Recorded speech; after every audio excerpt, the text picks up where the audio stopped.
Setiap kisah pasti diakhiri dengan bahagia ataupun sedih. Dalam episode kali ini, Teror Sang Penunggu akan berkisah tentang kisah Ki Ageng Selo, sang pendekar sakti, penangkap petir. Namun sebelum lanjut pada kisahnya, silakan subscribe dulu channel ini, agar kalian tidak ketinggalan kisah-kisah teror Sang Penunggu selanjutnya.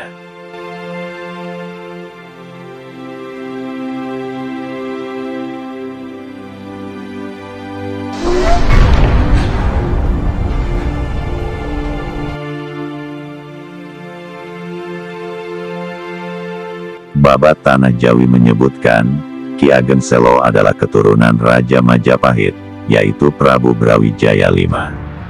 Dari pernikahan Brawijaya V dengan Putri Wandan Kuning melahirkan Bondan Kejawen atau Lembu Peteng. Lembu Peteng kemudian menikah dengan Dewi Nawangsi, putri dari Ki Ageng Taruk. Kemudian menurunkan Ki Ageng Getas Pendawa. Dari Ki Ageng Getas Pendawa lahirlah Bogus Sogom alias Syekh Abdurrahman, alias Ki Ageng Selo. Lantas, bagaimana juntrungannya Ki Ageng Selo bisa disebut penurun Raja-Raja Mataram? Menurut kisahnya, Ki Ageng Selo menurunkan Ki Ageng Ngenis. Dari Ki Ageng Ngenis menurunkan Ki Ageng Pemanahan. Sementara Ki Ageng Pemanahan menurunkan Panembahan Senapati. Dari Panembahan Senapati inilah diturunkan para Raja-Raja Mataram sampai sekarang ini. Namun, perkembangan ini hendaknya tidak melenakan, bahwa dari sisi lain ada hal yang mutlak diperhatikan, yaitu, keabadian sejarah dan konsistensi mengamalkan serat pepali Ki Ageng Selo, yang merupakan pengejawantahan ajaran Al-Quran dan hadis Nabi.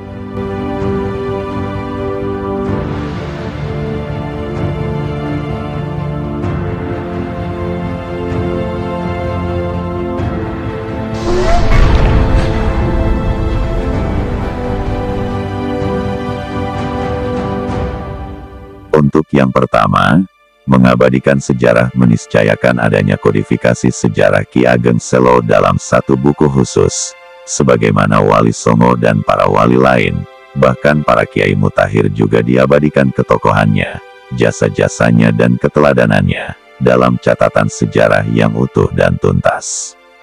Dari pengamatan penulis, buku-buku sejarah yang ada saat ini hanya menuturkan sekelumit saja tentang keberadaan Ki Ageng Selo, sebagai penurun para Raja-Raja Mataram, serta kedikdayaannya menangkap petir atau geledek. Sementara itu, minimnya perhatian ahli sejarah dan langkanya buku-buku sejarah yang mengupas tuntas sejarah Waliullah Sang Penangkap Petir, memunculkan kekhawatiran akan keasingan generasi mendatang dari sosok mulia kakek moyang dari Raja-Raja Mataram. Tidak mustahil, anak cucu kita, termasuk warga Surakarta dan Yogyakarta, akan asing dengan siapa dan apa jasa Ki Ageng Selo serta keteladanan-keteladanannya.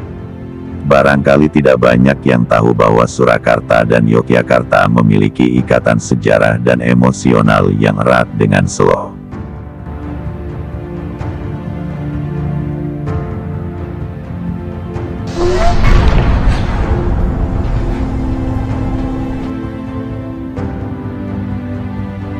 Mungkin hanya warga di lingkungan keraton yang mengetahui itu. Padahal ikatan itu kian kukuh dengan diabadikannya api geledek atau api kejayaan di 3 kota tersebut. Bahkan pada tahun-tahun tertentu, misalnya tahun Dal, jika ada keperluan seperti gerebek dan sebagainya, Keraton Surakarta mengambil api dari Selo. Cerita Ki Ageng Selo merupakan cerita legendaris.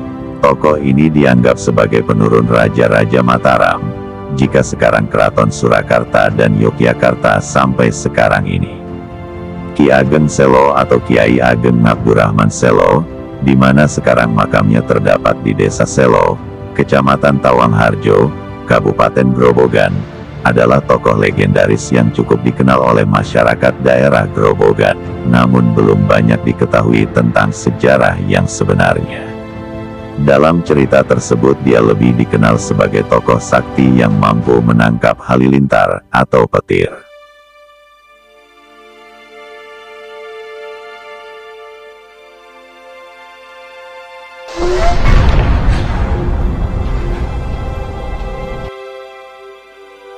Menurut cerita dalam Babat Tanah Jawi Mainama, 1905 Altov, 1941 Ki Ageng Selo adalah keturunan Majapahit. Pada masa itu Majapahit dipimpin oleh Prabu Brawijaya V yang beristri Putri Wandan Kuning. Dari pernikahan itu, lahir seorang anak laki-laki yang dinamakan Bondan Kejawan. Karena menurut ramalan ahli nujum anak ini akan membunuh ayahnya, maka oleh raja, Bondan Kejawan dititipkan kepada juru sabin raja yaitu Ki Buyut Masarar. Setelah dewasa oleh raja diberikan kepada Ki Ageng Tarub untuk berguru agama Islam dan ilmu kesaktian. Oleh Ki Ageng Tarub, namanya diubah menjadi Lembu Peteng. Dia dikawinkan dengan putri Ki Ageng Tarub yang bernama Dewi Nawangsi, anak pernikahannya dengan bidadari Dewi Nawangwulan.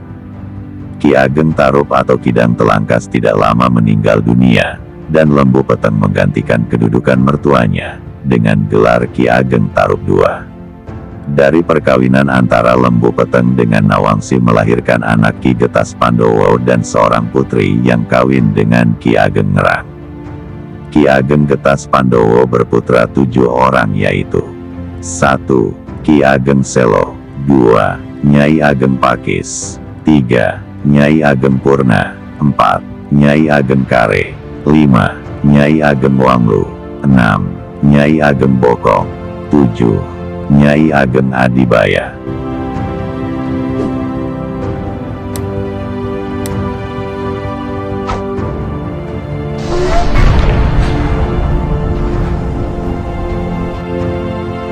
Menurut kisahnya, Ki Ageng Selo juga sangat gemar bertapa di hutan, gua, dan gunung sambil bertani menggarap sawah.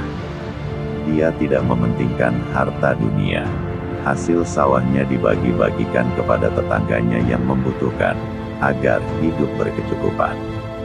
Singkat kisah, Ki Ageng Selo mendirikan perguruan Islam. Muridnya banyak, mereka datang dari berbagai penjuru daerah. Salah satu muridnya adalah Mas Karebet calon Sultan Pajang Hadiwijaya. Dalam tapanya itu Ki Ageng selalu memohon kepada Tuhan agar dia dapat menurunkan raja-raja besar, khususnya yang menguasai seluruh tanah Jawa.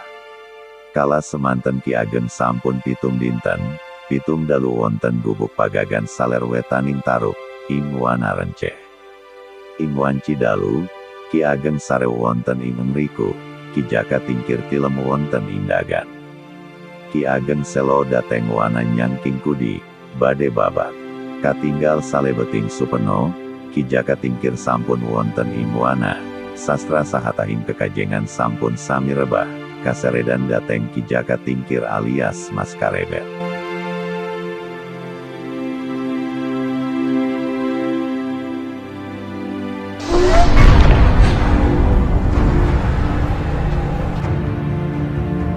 Ternyata, impian tersebut mengandung makna bahwa usaha Ki Ageng Selo untuk dapat menurunkan raja-raja besar sudah didahului oleh Jaka Tingkir atau Mas Karebet, Sultan Pajang pertama.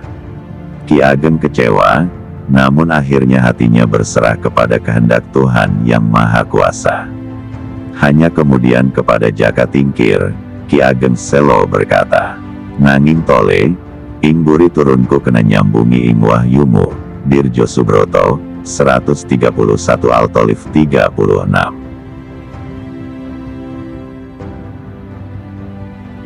Suatu ketika Ki Ageng Selo ingin melamar menjadi prajurit Tamtama di Demak. Syaratnya dia harus mau diuji dahulu dengan diadu dengan banteng liar. Katanya Ki Ageng Selo dipersilakan untuk mengalahkan ataupun membunuh banteng tersebut sebagai syarat menjadi prajurit, tetapi dia takut kena percikan darahnya. Akibatnya lamarannya ditolak, sebab seorang prajurit tidak boleh takut melihat darah. Karena sakit hati maka Ki Ageng Selo mengamuk, tetapi kalah dan kembali ke desanya, yaitu ke desa Selo. Selanjutnya, mengenai cerita tentang Ki Ageng Selo menangkap geledek, cerita ini tertuang dalam babat sebagai berikut.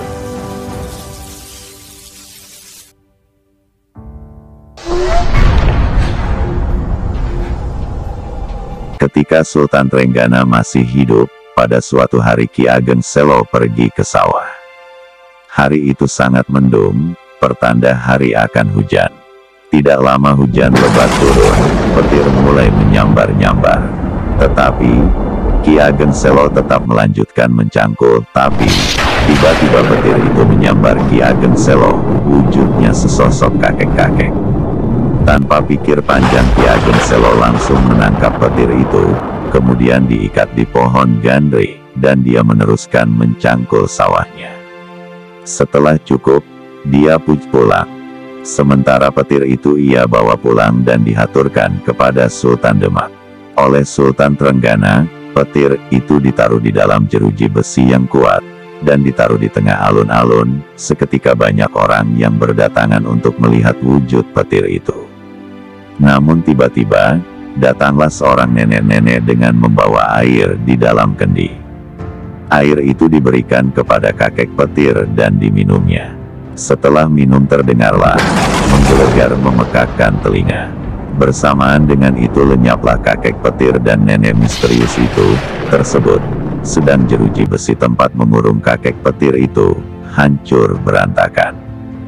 Kemudian, suatu ketika Ki Ageng nanggap wayang kulit dengan dalang Ki Bicak. Istri Ki Bicak sangat cantik. Ki Ageng jatuh cinta pada Kiai Bicak. Maka untuk dapat memperistri Nyai Bicak, Kiai Bicak dibunuhnya. Wayang bende dan Nyai Bicak diambilnya. Bende tersebut kemudian diberi nama Kiai Bicak, yang kemudian menjadi pusaka kerajaan Mataram. Bila bende tersebut dipukul dan suaranya menggema, pertanda perangnya akan menang. Tetapi kalau dipukul tidak berbunyi, pertanda perangnya akan kalah.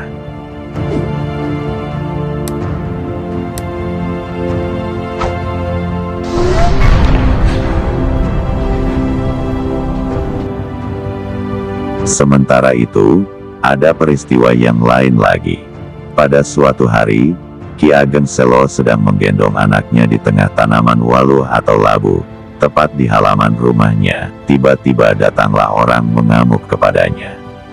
Orang itu hendak membunuhnya, tetapi dia keserimpet batang tanaman waluh dan terjatuh telentang, sehingga kainnya lepas dan dia menjadi telanjang. Oleh peristiwa tersebut, seketika Ki Ageng Selo menjatuhkan umpatan, bahwa anak turunnya nanti dilarang menanam tanaman waluh di halaman rumah memakai kain cinde. Saha lajeng dawahaken prapasa, benjeng ing saturun-turunipun sampun ngantos wonten ingkang nyamping cinde, serta nanem waluh serta daharwohipun. Dirjo Subroto, 1928, 152, 153. Dalam hidup berkeluarga Ki Ageng Selo mempunyai putra 7 orang, yaitu 1. Kiai Ageng Lurung Tengah, 2. Kiai Ageng Saba atau Wanasaba, 3. Kiai Ageng Basri, 4. Kiai Ageng Jati, 5. Kiai Ageng Patanen, 6. Kiai Ageng Pakis Dadu, dan putra bungsunya bernama 7. Kiai Ageng Enis.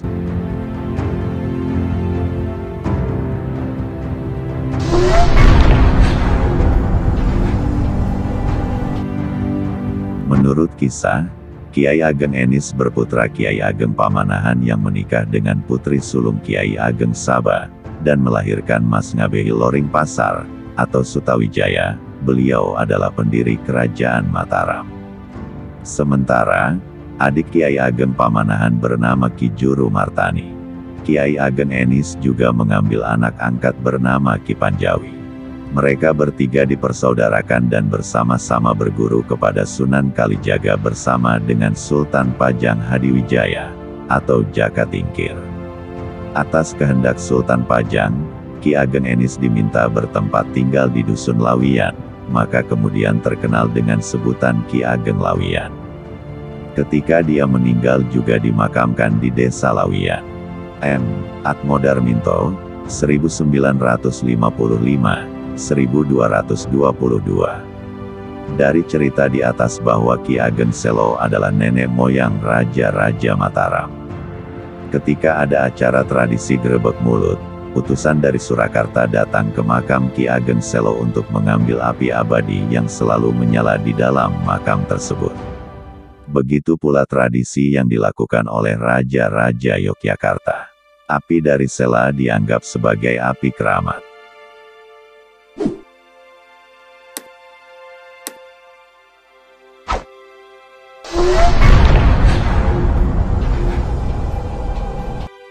Bahkan, dikatakan bahwa dahulu setiap pengambilan api dilakukan dengan memakai arak-arakan, agar setiap pangeran juga dapat mengambil api itu, kemudian dinyalakan di tempat pemujaan di rumah masing-masing. Menurut Sri Eke, api selo itu sesungguhnya mencerminkan asas kekuasaan yang bersinar. Bahkan data dari sumber babat mengatakan, kekuasaan sinar itu merupakan lambang kekuasaan raja-raja di dunia. Bayi Ken Arok bersinar, pusat Ken Dedes bersinar, perpindahan kekuasaan dari Majapahit ke Demak, diwujudkan karena adanya perpindahan sinar, adanya wahyu keraton juga diwujudkan dalam bentuk sinar cemerlang. Dari pandangan tersebut, api selo mungkin untuk bukti penguat bahwa di desa Selo terdapat pusat kerajaan, yaitu Medang Kamulan yang tetap misterius itu. Di daerah itu Raffles masih menemukan sisa bekas keraton tua Raffles, 1817/5. Peninggalan itu terdapat di daerah distrik Wirasaba, yang berupa bangunan Siti Hinggil. Peninggalan lain terdapat di daerah Purwodadi. Sebutan Selo mungkin berkaitan dengan adanya bukit berapi yang berlumpur, sumber-sumber garam dan api abadi yang keluar dari dalam bumi yang banyak terdapat di daerah Grobogan tersebut.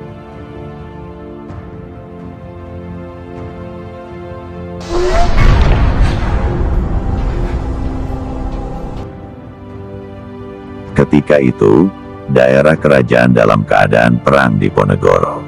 Sunan dan Sultan mengadakan perjanjian pada tanggal 27 September tahun 1830, yang menetapkan bahwa makam-makam keramat yang ada di desa Selo daerah Sukawati, akan tetap menjadi milik kedua raja itu. Untuk pemeliharaan makam tersebut, akan ditunjuk 12 jum tanah kepada Sultan Yogyakarta di sekitar makam tersebut untuk pemeliharaannya. Graf 31985-2. Daerah Enclave Selo dihapuskan pada tanggal 14 Januari tahun 1902. Tetapi makam-makam, masjid dan rumah juru kunci yang dipelihara atas biaya rata-rata tidak termasuk pembelian oleh pemerintah. Sementara itu, menelusuri jejak sang pendekar penangkap petir. Ini adalah salah satu legenda di tanah Jawa, sesosok figur ulama di daerah Selo, Grobogan, Jawa Tengah yang bernama Ki Ageng Selo. Silsilah. Menurut silsilah, Ki Ageng Selo adalah cicit dari Prabu Brawijaya V. Beliau juga moyang atau cikal bakal dari pendiri kerajaan Mataram yaitu Sutawijaya.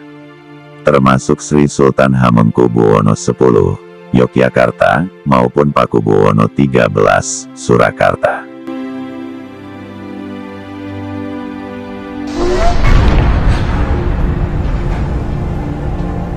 Begitulah kisah tentang Ki Ageng Selo, sang pendekar penangkap petir. Dan dari kisah Ki Ageng Selo inilah yang menjadi inspirasi pembuatan film superhero khas Indonesia, yaitu Gundala. Bagaimana menurut kalian? Jika suka dengan kisah ini, silakan like, subscribe, dan share ya. Nantikan episode Teror Sang Penunggu selanjutnya. Tetap di Teror Sang Penunggu.